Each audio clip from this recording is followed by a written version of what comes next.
സുഭാഷിതങ്ങൾ അധ്യായം 9. ജ്ഞാനവും മൗഢ്യവും. ജ്ഞാനം തന്റെ ഭവനം പണിയുകയും 7 തൂണുകൾ നാട്ടുകയും ചെയ്തിരിക്കുന്നു. അവൾ മൃഗങ്ങളെ കൊന്ന് വീഞ്ഞു കലർത്തി വിരുന്നൊരുക്കിയിരിക്കുന്നു.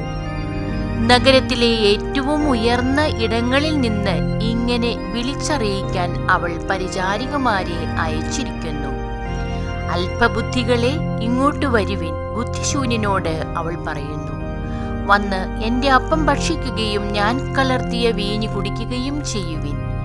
ഭോഷത്വം വെടിഞ്ഞ് ജീവിക്കുവിൻ, അറിവിന്റെ പാതയിൽ സഞ്ചരിക്കുവിൻ. പരിഹാസകനെ തിരുത്തുന്നവന് ശകാരം കിട്ടും, ദുഷ്ടനെ കുറ്റപ്പെടുത്തുന്നവന് ക്ഷതമേൽക്കേണ്ടി വരും.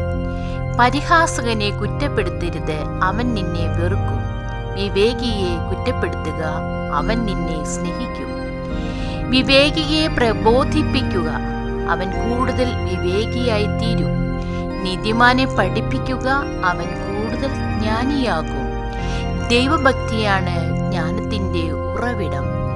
പരിശുദ്ധനായവനെ അറിയുന്നതാണ് അറിവ്.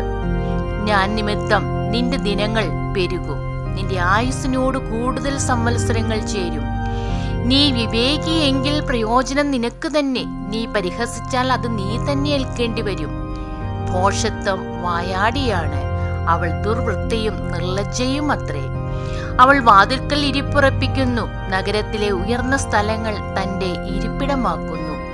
വഴിയെ നേരെ പോകുന്നവരോട് അവൾ വിളിച്ചു പറയും, അല്പബുദ്ധികളെ, ഇങ്ങോട്ട് കയറി വരുവിൻ.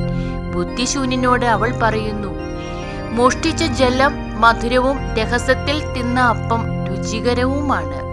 എന്നാൽ അവിടെ മരണം പതിയിരിക്കുന്നുവെന്നും അവളുടെ അതിഥികൾ പാതാള ഗർത്തങ്ങളിലാണെന്നും അവനുണ്ടോ അറിയുന്നു.